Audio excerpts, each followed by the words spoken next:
যতক্ষণ পর্যন্ত আমাদের ভিতরে আল্লাহ তাআলার ভয় না আসবে,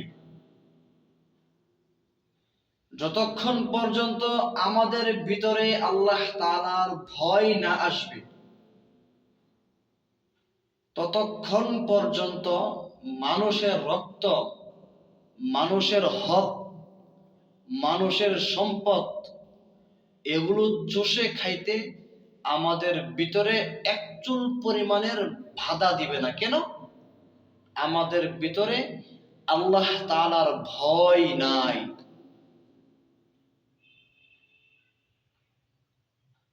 এই জন্যই আমাদের ভিতরে দ্বীনি জ্ঞানটা থাকা ফরজে আইন।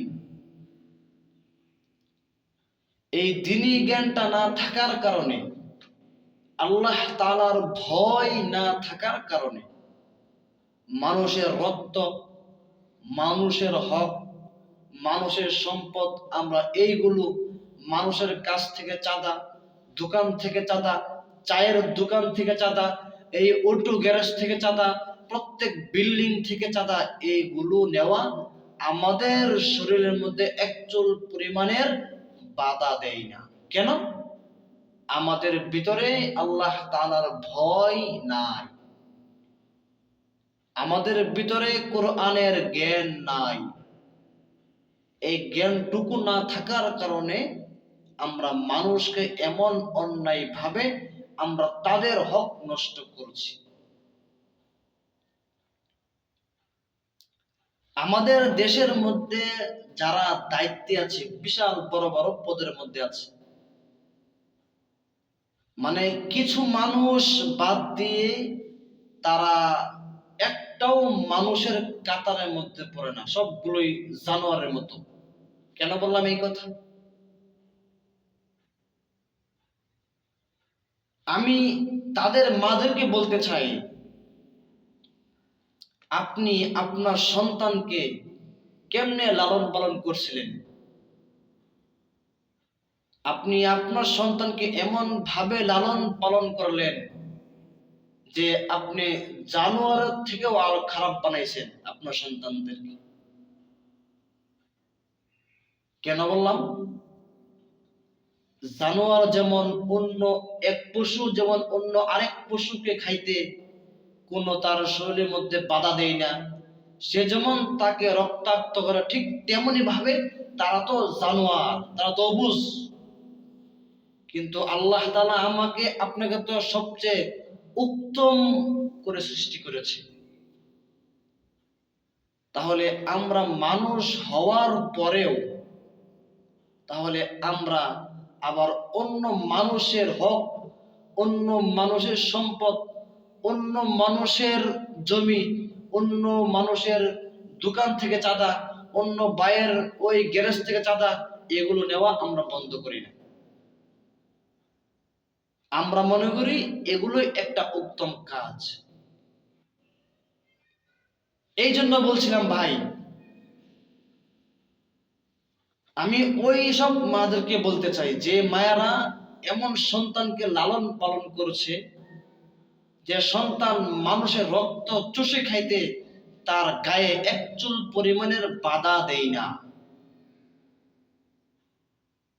আবার ওই নেতাদের পক্ষে যে আলেমগুলো কথা বলে, বলে ওই নেতাদের কোনো খারাপ কোনো রিপোর্ট নাই।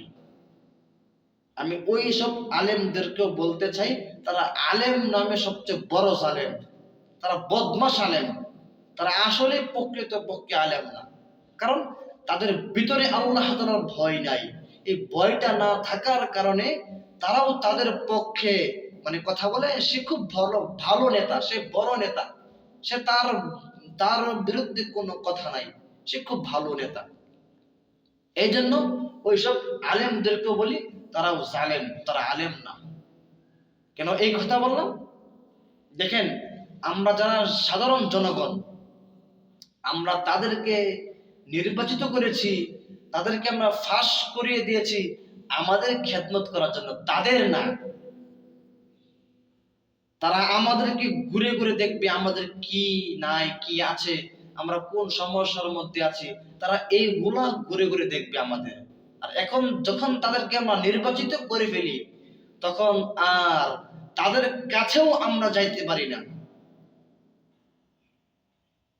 তারা হচ্ছে এমন নেতা, আমাদের সম্পদ, আমাদের জমি, আমাদের রক্ত চষে খাইতে তাদের শরীরের মধ্যে একচুল পরিমাণের বাধা দেয় না। আবার সে নিজেকে মহান নেতা মনে করে। আবার ওই নেতার পক্ষে আবার কিছু আলেম কথা বলে সে খুব ভালো নেতা।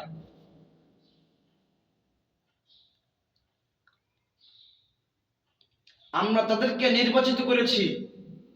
যখন আমরা আমাদের কোনো কাজ নিয়ে ভূমি অফিসে যাই, ওই আদালতে, ওই অফিসে যাই, তখন তারা আমাদেরকে মানুষ মনেই করে না। কেন? আমাদের যে টাকা নাই। কিছু কিছু মানুষ, মানে সাধারণ মানুষকে তারা মানুষই মনে করে না। কেন? তাদের ভিতরে আল্লাহ তাআলার ভয় নাই। আমাদের কাছে তো অনেক টাকা নাই, এই টাকা না থাকার কারণে তারা আমাদেরকে তারা মানুষ মনে করে দাম দেই না। আবার তাদের পক্ষে আবার আলেম কথা বলে। একটু লজ্জা থাকার দরকার ছিল ভাই। আবার নিজেকে আপনি মুমিন দাবি করেন। এমন সন্তান মা, এমন সন্তান লালন পালন করবেন না যে সন্তান মানুষের রক্ত চুষে খায়। এখন আমাদের সমাজে কিছু বাহিনীর লোক আছে, আমি একবার চিন্তা করি তারা মানুষকে অন্যায় ভাবে কেমনে হত্যা করে, তাদের গায়ে একচুল পরিমাণ বাধা কেন দেয় না। এই বাধা না দেওয়ার কারণ হচ্ছে প্রথমে মা।